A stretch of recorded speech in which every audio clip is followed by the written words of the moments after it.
जय हिंद। नमस्कार साथियों, मैं लक्ष्मण आज हाजिर हूँ एक नई वीडियो के साथ।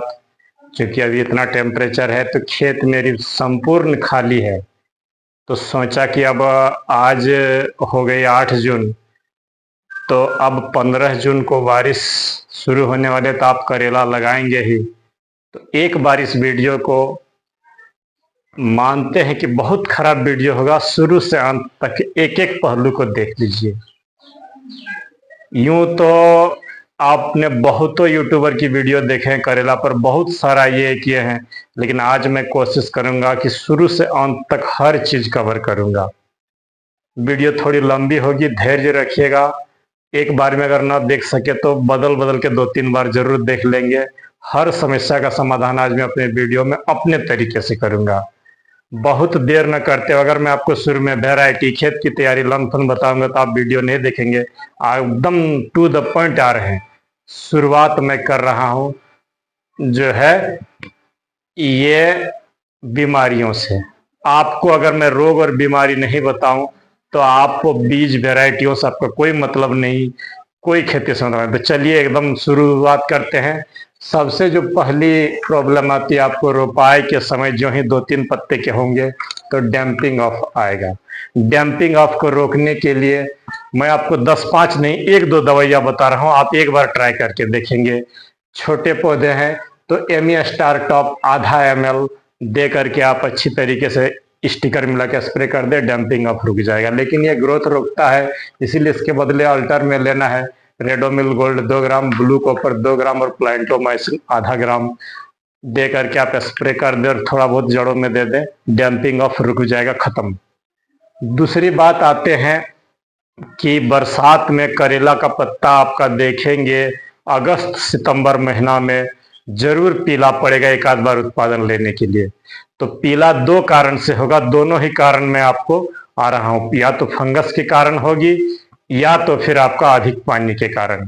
तो पहला जो टॉपिक रखें फंगस। फंगस के कारण पत्तों का किनारा एकदम पीला पीला हल्दी के जैसा हो जाए तो आप क्या करेंगे, एमी स्टार टॉप एक टंकी में 10 ग्राम या नेटिव हो ये 10 ml या नेटिव हो 10 ग्राम दे करके आप स्प्रे कर दीजिए, रुक जाएंगे। और साथ में आपको देना है 0050 प्लस माइक्रोन्यूट्रिएंट और पीजीआर।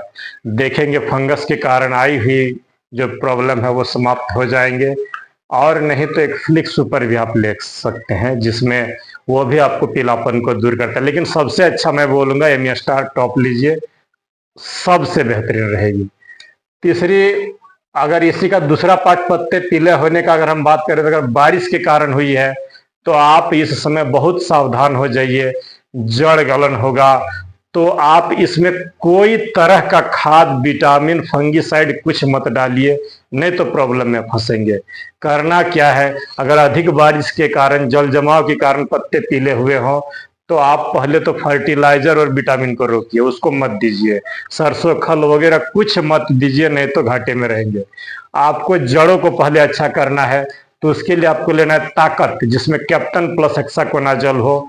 ये ताकत दे करके 3 ग्राम प्रति लीटर के हिसाब से मिला करके 150-200 ml प्रति पौधे के जड़ों में आप दे दीजिए सप्ताह में 2 बार। देखेंगे आपके जो है धीरे धीरे जो पत्ते पीले पड़ गए वो तो ठीक नहीं होगा, लेकिन आगे का जो फुनगी है वो चल चुका होगा और पौधा बेहतर हो जाएगा। अगर इसके अलावे अगर आप कुछ देना चाहते हैं तो वेलिडामाइसिन 30 ml और मैरीबोन 30 ग्राम दे करके आप जो है जड़ों के सामने दे दीजिए और स्प्रे भी कर दीजिए। देखेंगे आपका जो पीलापन है वो समाप्त हो जाएगा। एक बात जरूर कहूंगा कि वायरस के कारण जड़ों में जो हानि हुई है उसके लिए आप यूपीएल का पिलाटस, नाम गौर से सुन लीजिए, यूपीएल का पिलाटस पीजीआर जरूर दीजिए जड़ों में। और अगर पिलाटस नहीं मिल रहा है तो कोई भी फास्ट रूट वगैरह जो रूट ग्रोइंग के लिए अच्छा है उसको दीजिए। तो ये कारण को समझ के अगर आप खेती करेंगे तो कभी घाटे में नहीं रहेंगे। दूसरा समस्या का पत्ते पीला होना। तीसरे की अगर हम बात कर रहे हैं, अगर पत्ते पीला तो हो रहे हैं लेकिन किनारे में जो है वो काला धब्बा या जलने के जैसा निशान हो, तब आपको फिर दूसरा रणनीति अपना होगा। अगर काला धब्बा है तो आप ब्लू कॉपर, रेडोमिल गोल्ड और बैक्टीसाइड में जो है प्लांटोमाइसिन दे करके स्प्रे कर देंगे तो 2 से 3 बार स्प्रे करते करते देखेंगे वो पीलापन और काला धब्बा वाला जो जीवाणु जनित है वो समाप्त हो जाएगा। अगर किनारे जलने के जैसे निशान हो, काला ना हो करके आग से जैसे सूखने, धूप से सूखने के जैसा हो, तो समझ जाइए कि पोटास की कमी है।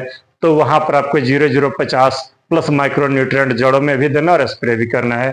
तो आपका जो है पौधे अच्छी तरीके से चल चुके होंगे। खेती करने का बस एक ही मूल मंत्र बता रहा हूं कि आप देखिए बेल वर्गीय सब्जियों में उसका फुनगी भाग रहा है कि नहीं। फुनगी में ही कोमल होता है, सभी कीड़े और फंगस ज्यादा आक्रमण करेंगे, तो आपको वहां पर ज्यादा ध्यान देना है, रेगुलर वॉच करिए। चलिए आगे बढ़ते हैं। अगर फल सड़न, पीला पीला होकर के फल सड़ जा रहे हैं तो 2 कारण से हो सकता है। अगर आपका फंगस के कारण हुआ हो तो स्कोर दीजिए 1 ml प्रति लीटर, या नेटिव हो 1 टंकी में 10 ग्राम देके स्प्रे कर देंगे तो रुक जाएगा। रेडोमिल गोल्ड से भी रुक जाएगा। और अगर यहाँ पर आपका फल मक्खी के कारण, फल मक्खी डंक मार दे रहे, उस वजह से फल पीला हो जा रहे हैं छोटे छोटे होकर के, तो यहाँ पर आपको ट्रैप लगाइए, फेरोमोन ट्रैप। और ट्रैप नहीं लगा करके यदि आप जहर देना चाहते हैं तो ध्यान रखिएगा, फल मक्खी सुबह 5 बजे सूर्योदय के समय ही अंडा देती है, तो उस समय आप जरूर डेसिस 100 को 1 ml, या नहीं मिल रहा है तो काइट को 1 ml, या फिर सोलोमन बायर की जाती है 1 ml दे करके स्प्रे कर देंगे तो फल मक्खी वहां सर्वाइव भी नहीं कर पाएगा। और नहीं तो ट्रैप लगा दीजिए। तो ये हो गया फल सड़न का भी कारण आपको बता दिए। अगर आपके खेत में पाउडरी मिल्डी और डाउनी मिल्डी हो तो सस्ता में कौन सा कॉम्बिनेशन देकर आप रोकें? तो इसके लिए सबसे बेस्ट होगा जो थायोन्यूट्री आती है उसका 2 ग्राम प्रति लीटर के हिसाब से, और M45 का 3 ग्राम और 0050 का 3 ग्राम दे करके आप स्प्रे और ड्रेंच दोनों ही करिए। देखेंगे पाउडरी या डाउनी आपके खेत से छुमंतर हो जाएगा। ये सस्ता वाला कॉम्बिनेशन दोनों के लिए, करेला के लिए बहुत ही अच्छा है। लेकिन जब फल फूल ज्यादा आ रहे हों तो आप ये थायोन्यूट्री जड़ में ही दें, ऊपर देंगे तो फ्लावर ड्रॉपिंग होगी, तो ये सब भी थोड़ा सा सावधानी रखें। लेकिन अगर जोरदार आ गया तो पौधे बचाना जरूरी है। पहला टारगेट वो है, पौधे बचेंगे तभी फल मिलेगा। आगे बढ़ते हैं। अगर पत्तों में कुकड़पन आने लगे आपका ये थ्रिप्स के वजह से, व्हाइट फ्लाई के वजह से, तो आपको यहीं पर रोकना है। अगर आप अपने खेत में थ्रिप्स और व्हाइट फ्लाई को नहीं रोक पा रहे हैं तो समझिए आप करेला में फेल होंगे। तो इसके लिए सबसे जो बेहतर, सस्ता सस्ता दवाई से शुरू करिए, महंगा दवाई पहले मत लगाइए।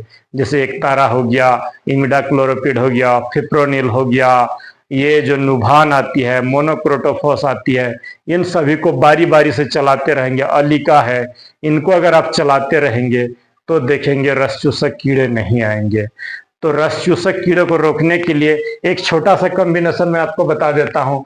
मोनोक्रोटोफॉस 30 ग्राम, एसिटा 10 ग्राम और इमिडा 10 ml मिला करके स्प्रे कर देंगे तो देखेंगे कि आपका जो है रस चूसक कीड़े आपके खेत से अलविदा हो जाएंगे। नहीं तो फिर टैग फ्लाई बोल के एक दवा आती है, बहुत ही अच्छी है, 3 चीजों का कॉम्बिनेशन है, इसको भी आप दे सकते हैं। या तो फिर पेगासस और जंप दीजिए। कुछ नहीं मिल रहा है तो पेगासस और जंप बहुत ही अच्छा हथियार है बेलवरिया सब्जियों के लिए। पेगासस, जंप और जो है मेलोडी वो बायर की आती है, तीनों को मिला के मार दीजिए। देखेंगे रस चूसक कीड़े, फंगस, पत्ते कुकड़ने वाले चीजें कम हो जाएगी, आपका पत्ते कुकड़ेंगे ही नहीं। एक जो बहुत भयानक समस्या से आपको समाधान करना, सामना करना पड़ता है कि रस चूसक कीड़े अगर खेत में ज्यादा आ जाए तो मोजेक वायरस भी साथ में आ जाता है। तो मोजेक वायरस यदि शुरुआत में आप ध्यान देंगे तो ठीक हो सकता है, अन्यथा दुनिया की कोई दवाई नहीं है जो आपको ठीक कर दे। लेकिन शुरुआत में ही अगर आप मोजेक वायरस को अच्छी इमिडाक्लोरोपिड, फिप्रोनिल वगैरह दे के रोक लिए हों और कुछ ऐसे उपाय अपना रहे हैं तो बहुत हद तक मैं ठीक करने की बात करता हूं। चलिए छोटा सा वायरस पर चर्चा कर दे रहा हूं कि ये जो है, जिस पर शुरुआत में अगर मोजेक वायरस आया तो जो पौधे दिख जाए उसको हटा दीजिए, अपने खेत से दूर गाड़ दीजिए कहीं दूर, ताकि आ नहीं सके। खेत को साफ सुथरा रखें और रस चूसक कीड़े का अंत करें। बस यही अंतिम टारगेट है कि रस चूसक कीड़े को भगाइए अब दवा बता देता हूँ कि किसके सहारे आप माने वायरस को रोकेंगे। तो ब्लू कॉपर लीजिए 3 ग्राम, और ग्लूकोन डी जो हम लोग खाते हैं उसे 1 ग्राम मिला करके और स्प्रे कर दीजिए। उसके 1 दिन बाद आप जो उसमें इमिडाक्लोरोपिड और जंप मिला के स्प्रे कर देंगे तो देखेंगे। और ये कॉम्बिनेशन कंटिन्यू आपको चलाना है 15 दिन तक, 2-2 दिन के अंतराल पर, तो देखेंगे कि ये जो है वायरस कंट्रोल हो जाएगा, आपके खेत पर रहेंगे नहीं। एक और बता देता हूं, धांसू चीज अगर आप वायरस में इसका प्रयोग करेंगे, नीम तेल 30 ml, क्लिनिक प्लस शैम्पू का 2 पाउच, जंप 2 पुड़िया और इमिडाक्लोरोपिड 15 ml दे करके आप सारे पौधे को अच्छी तरीके से नहला दें। नहला दीजिए, स्प्रे की बात मैं नहीं कर रहा हूं, नहला दीजिए। देखेंगे उसके 2 दिन बाद, ये जो नीम तेल, क्लिनिक प्लस, जंप और इमिडा दिए, उसके 2 दिन बाद 19-19 बायोविटा और ह्यूमिक एसिड दे करके ड्रेंच भी करिए और स्प्रे भी करिए। जो पोषण की कमी है, सनसना के पौधे बढ़ेंगे और वो जो वायरस है उसको दूर भगा देंगे, इम्यूनिटी बढ़ जाएगी। और उसके ठीक 5वें दिन पर आप क्या करें, 3 लीटर छाछ लें और उसके साथ 150 ml नारियल की पानी, डाब कच्चा नारियल जो होता है, 300 ml छाछ, उसमें 3 दिन तांबा देकर सड़ा दीजिए 3 लीटर छाछ को, और उसके साथ 150 ml डाब का पानी दे करके आप स्प्रे कर देंगे तो देखेंगे कि वायरस भाग जाएगा। एक और कॉम्बिनेशन आपको मैं बता दे रहा हूं, मोदी केयर का एक्टिव मैक्स आता है, बहुत सस्ती दवाई है, 100-125 के आसपास आती है, 2 ml के हिसाब से, बायोविटा 2 ml और उसके साथ एस्पाइट या कोई भी अच्छा स्प्रेडर मिला करके आप स्प्रे कर देंगे 10-10 दिन के अंतराल पर, तब भी वायरस रुक जाएगा। एक और घरेलू उपाय बता दे रहा हूं, 1 टंकी में 50 ग्राम लहसुन और जो है 15 या 50 ml जो है गोमूत्र, इसको 7 दिनों तक सड़ा दीजिए और प्रति टंकी के हिसाब से आप स्प्रे कर देंगे, तब भी देखेंगे कि मोजेक वायरस पर नियंत्रण मिल जाएगा। तो ऐसी चीजों को अगर आप दे रहे हैं तो मोजेक वायरस को आप आसानी से रोक लेंगे। आगे अगर मैं बात करूं कि इसकी पोषण, अभी तो ये बीमारियों पर ही चल रहा था, अगर मैं पोषण की बात करूं तो अब आते हैं मेन वीडियो पर। आप जो प्रॉब्लम में फंसते हैं, ये रस चूसक कीड़े ज्यादा आ रहे हैं या फिर फंगस ज्यादा आ रहे हैं, तो आप कहीं ना कहीं खाना कम दिए हैं अपनी खेत को। अगर आप सल्फर देंगे तो फंगस बहुत ही कम आएगा। तो ध्यान रखिए कि खेत तैयार करते समय 1 एकड़ में 5 किलो सल्फर दे करके छिंटाई कर दें तो फंगस कम आएगा। वायरस को रोकने के लिए आपको जिंक देना होगा, इल्लियों को रोकने के लिए आयरन देना होगा, रस चूसक कीड़े जो व्हाइट फ्लाई वगैरह को रोकने के लिए कैल्शियम देना होगा। तो ये 4 चीजों को अगर आप बेहतरीन ढंग से मैनेज कर लेते हैं तो ये बीमारियां नहीं होंगी। चलिए पोषण की अगर मैं बात कर लूं तो सबसे पहले आप जब आपके पौधे 4-6 इंची हो जाए 12 से 15 दिन की, तो आपको गुड़ाई करना होगा। गुड़ाई में एक मिक्सचर बनाइए, डीएपी 2 किलो लीजिए, 11 मिला complex 2 kilo, MOP 1 kilo, SSP 2 kilo, Dhanzyme gold या सागरिका जो भी सीवीड का दाना आता है इसे 500 ग्राम, इन सबों को मिला लीजिए। अब प्रति पौधा जड़ों से 4 उंगली दूर पर एक इस तरह रिंग बना करके, ये बीच में पौधा रहेगा, 10 ग्राम प्रति पौधा दे करके मिट्टी झांप दीजिए। 3 महीने तक पोषण ये मिक्सचर देते रहेगा। दानेदार देना बहुत जरूरी है। बारिश अगर ना हो रही हो, थोड़ा सा रुका हो, तो दूसरा पोषण आपको इसके ठीक 3-4 दिन बाद सरसों खली 20 किलो 1 एकड़ खेत के लिए, नमक सेंधा 1 किलो और चूना 5 किलो 3 दिन सड़ा करके दे दीजिए। इस पर मेरा वीडियो बना हुआ है, फसल घुट्टी बनाने की अनोखी विधि, मेरे चैनल पर जाकर के आप देखकर इसे भी दे दीजिए। ठीक इसके 5 दिनों के बाद आपको हेलीकॉप्टर डोज देना है, जो कि बहुत ही इंपॉर्टेंट होता है। हेलीकॉप्टर डोज में क्या क्या देंगे नोट कर लीजिए सामग्रियों को। ह्यूमिक एसिड 3 किलो, गुड़ 3 किलो, डीएपी 10 से 15 kilo, MOP 7 kilo, SSP 10 kilo, blue copper 1 kilo, boron 11% वाली 1 किलो, मैग्नीशियम सल्फेट 500 ग्राम, जिंक सल्फेट 500 ग्राम। इतने चीजों को अलग अलग डब्बों में 3 दिन सड़ाइए। ख्याल रखिए सब अलग अलग डब्बे में, और देते समय आप इसको जितना पानी में, खेत में पानी रहना चाहिए, जितना पानी हो आप समान मात्रा में पूरे खेत में, ये 1 एकड़ का है, आप इसको चला दीजिए। खेत कम बेसी हो तो आप अपने से गुना भागा कर लेंगे। 1 एकड़ का 10वां हिस्सा है तो सबको 10 भाग कर देंगे, अगर 20वां है तो सबको 20 भाग कर देंगे, 2 एकड़ है तो डबल कर देंगे। ये अगर सिर्फ हेलीकॉप्टर डोज के सहारे आप खेती कर सकते हैं और उत्पादन 2 गुना नहीं, अगर ये 1, 2, 3, ये 4 स्ट्रेटजी आप खाना दे रहे हैं तो मैं 2 गुना नहीं 4 गुना उत्पादन की बात करूंगा कि आपकी फसल 4 गुनी होगी और कभी रोग बीमारियां नहीं लगेंगे। तीसरा खाना, चौथा खाना जो मेरा होगा वो आपका जो है इसके देने के 5वें दिन बाद आप या 7वें दिन बाद दीजिए। 19-19 प्रति पौधा के हिसाब से या प्रति लीटर के हिसाब से सुन लीजिए, घोलिएगा। 1 लीटर में 3 ग्राम बायोविटा, 2 ml ह्यूमिक एसिड 1 ग्राम, इसको मिला करके आप जड़ों में भी दे दीजिए और ड्रेंच भी कर दीजिए। इस पर भी मेरा वीडियो बना हुआ है, फल फूल बढ़ाने की अनोखी विधि, इसको भी देखिए, बहुत सारे लोगों ने देखा है। तो ये 3 खाना मेरा सभी फसलों में एकदम स्पेशल होता है। थोड़ा बहुत इसमें इंडिग्रेंट मैंने चीजें बदलता हूँ, बाकी ये दोनों तो एज इट इज रहेगा और ये भी बदलेगा थोड़ा सा। तो ये खाना अगर आप दे रहे हैं तो बेहतरीन उत्पादन मिलेगा, आप की फसल में रोग बीमारी आएगा ही नहीं। ये जो हेलीकॉप्टर डोज है, सिर्फ और सिर्फ इसमें कैल्शियम बाद करके लगभग सभी चीजें जो है मैं डाल दिया हूं। आप गौर करेंगे कि पूरी फसल अवधि के दौरान मैं आपको यूरिया 1 ग्राम देने नहीं बोल रहा हूं, यूरिया दिए हैं और फंसे हैं। यूरिया के बदले ये सरसों खल्ली मैं दे रहा हूं, वही काम करेगा। मात्रा और चीजें मैं बदल के देता हूं, उत्पादन बस लेना ज्यादा ये है।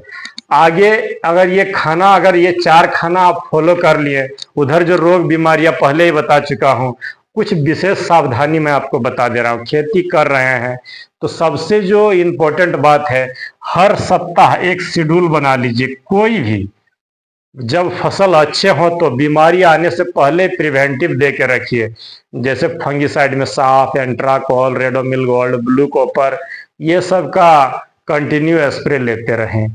और उसके साथ एक इंसेक्टिसाइड मिला दीजिए, कभी एक तारा, कभी इमिडाक्लोरोपिड, कभी फिप्रोनिल, कभी एसेटामाप्रिड। तो आपके खेत में देखेंगे रस चूसक कीड़े आएंगे ही नहीं और नहीं फंगस आएंगे। आने के बाद ही आपको वो महंगा वाला ट्रीटमेंट करना पड़ता है, लेकिन शुरू में ये सस्ती वाली चीजें जैसे एक तारा प्लस साफ मिला के मार दिए, कभी फिप्रोनिल प्लस रेडोमिल गोल्ड मार दिए, कभी ब्लू कॉपर और उसके साथ अलिका मिला के मार दिए, तो देखेंगे आपका खेत बीमारी और कीड़े से मुक्त रहेंगे।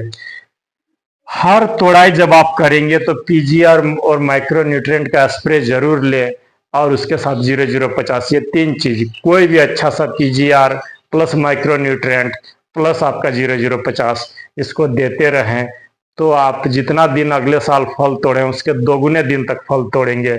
रस चूसक कीड़े को रोकना ही होगा, नहीं तो पत्ते कुकड़ेंगे, मोजेक वायरस आएंगे और आपका उत्पादन भी आधा हो जाएगा। तो इसके लिए एक शेड्यूल बना के रखिए, 6-7 इंसेक्टिसाइड्स का।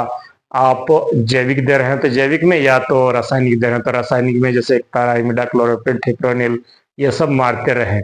अगर जैविक दे रहे हैं तो नीम तेल, 10परनी अर्क, तंबाकू इल्ली, सब मेरे चैनल पर बना हुआ है, आप उसको देख सकते हैं। ये सबको देते ही रहें, देखेंगे आपकी फसल चकाचक चलेगी। सबसे जो अंत में मैं आपको बता रहा हूं वो है, अब वैरायटी की बात कर रहा हूं। सबसे जो मेरा पसंदीदा है वो है VNR का एंटी 77। इसमें रिस्क है तो उत्पादन भी है, इसमें रस चूसक कीड़े थोड़ा ज़्यादा आता है, लेकिन बहुत ही अर्ली वैरायटी और मार्केट में बहुत डिमांड रहेगा। अब बहुत ही लंबे समय तक वो जो मेरा शेड्यूल आप खाने का फॉलो करेंगे तो बहुत दिनों तक इसमें आपको मिल जाएगा उत्पादन एंटी 77। दूसरी बात है VNR की नवधान।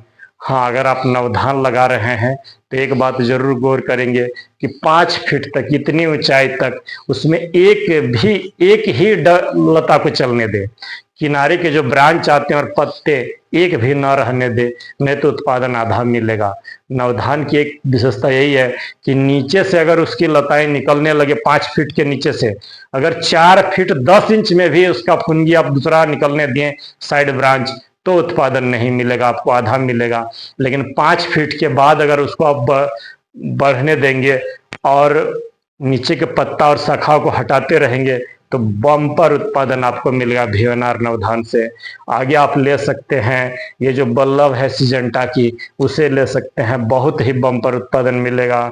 ये जो है SW811 और SW813, ये भी बहुत अच्छा है, इसका भी आप ले सकते हैं। ईस्ट वेस्ट का पाली और प्रगति भी ले सकते हैं, अंकुर भी ले सकते हैं, और नहीं तो छोटू करेला अगर आप लगा रहे हैं तो यूएस का 1315 या सिजेंटा का लिटिल चैंप लीजिए। इन वेराइटियों के साथ कभी आप धोखा नहीं खाएंगे। लेकिन अंत में मैं यही कहूँगा, मेरा चॉइस यही 4 है, NT77, नहीं तो नवधान, नहीं तो 811 या 813, जो आपको अच्छा लगे। नवधान में वही विशेषता है कि 5 फीट तक लताएं ना निकलने दे। अंत तक धैर्यपूर्वक आपने वीडियो देखा, इसीलिए दिल से आभार, धन्यवाद, नमस्कार।